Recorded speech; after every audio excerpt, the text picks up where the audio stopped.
Bismillahirrahmanirrahim. Assalamualaikum warahmatullahi wabarakatuh. Sobat-sobat, kita bersama lagi di channel saya dalam dakwah Islam pencerahan.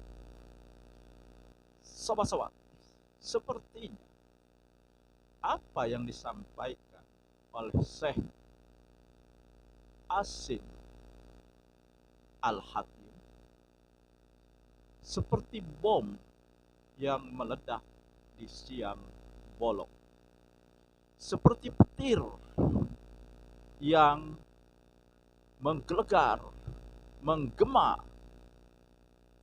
di siang hari bolong tanpa turunnya hujan.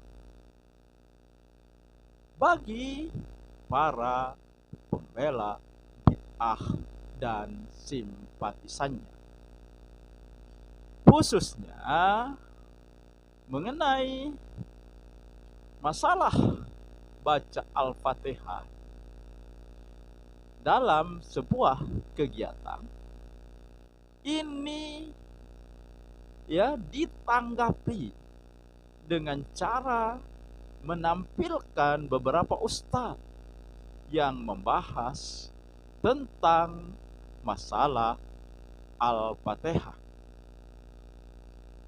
Kemarin saya sudah membahas masalah dalilnya UAS Ustadz Abdul Somad.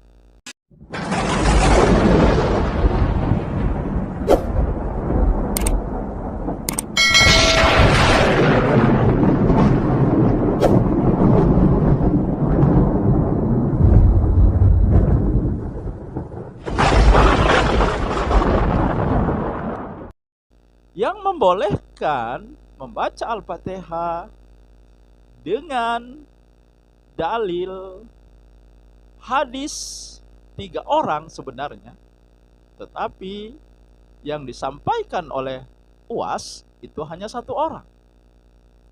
3 orang yang terkurung di dalam gua karena sebuah batu menggelinding dan menutupi gua di mana mereka bertiga berada di dalamnya, dan hanya menyisakan sedikit ruang, dan ruang itu tidak cukup untuk 1 orang saja keluar dari gua tersebut. Dan mereka akhirnya bertawasul dengan kebaikan-kebaikan mereka yang sudah mereka perbuat, mereka lakukan.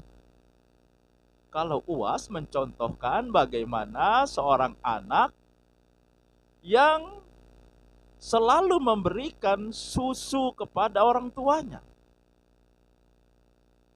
bahkan istri dan anaknya tidak diberikan sebelum dia memberikan kepada orang tuanya. Ini dalil UAS untuk membolehkan membaca Al-Fatihah. Ini kan tidak nyambung, membaca amal perbuatan kok jadi dalil yang hanya berupa ucapan, berupa bacaan, membaca Al-Fatihah. Dan kali ini sobat-sobat ditampilkan uraian Ustadz Adi Hidayat mengenai masalah Al-Fatihah ini.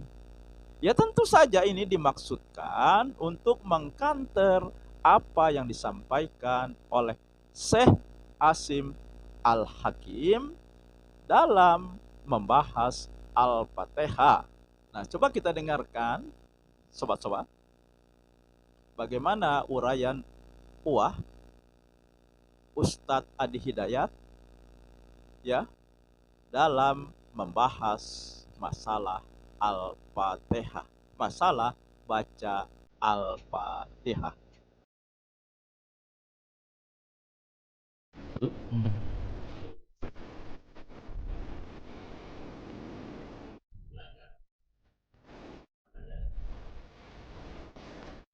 Hmm. Hmm.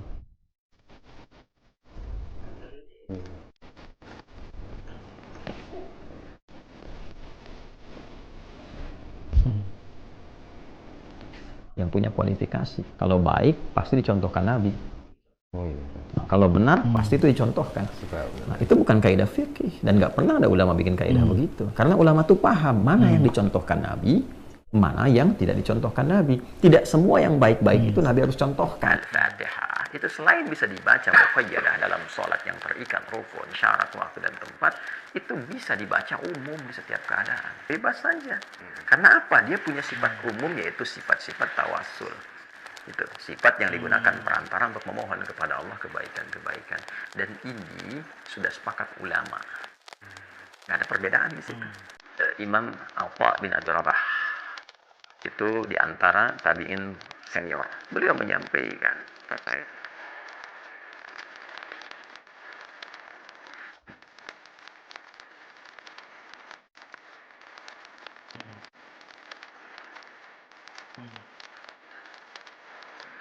yang umum itu nggak usah dikasih contoh lagi, tinggal dikasih kalimat umum selesai, ya kan? Ya sama dengan ini, Bismillahirrahmanirrahim itu kan umum. Oh iya. Ya, umum sifatnya. Nabi hanya katakan kullu amrin dzibadin la yubda'u fihi bismillahirrahmanirrahim fa huwa abtar. Pekerjaan-pekerjaan baik yang tidak diawali dengan bismillah terputus. Apa yang terputus? Dua. Satu, pahalanya karena nggak bernilai ibadah. Yang kedua, keberkahannya. Kan? Syekh.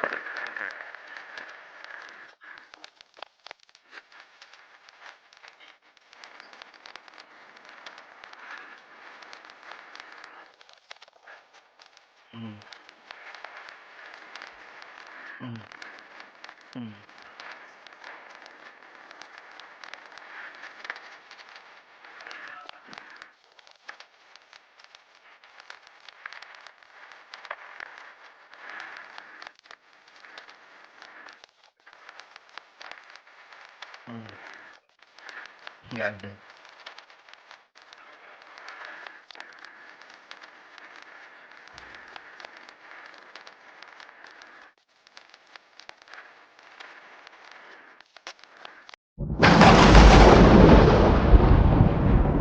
Nah, jadi sobat-sobat, ya kalau saya tangkap uraian dari Uwah, dia menyamakan keumuman bismillah dengan membaca Al-Fatihah.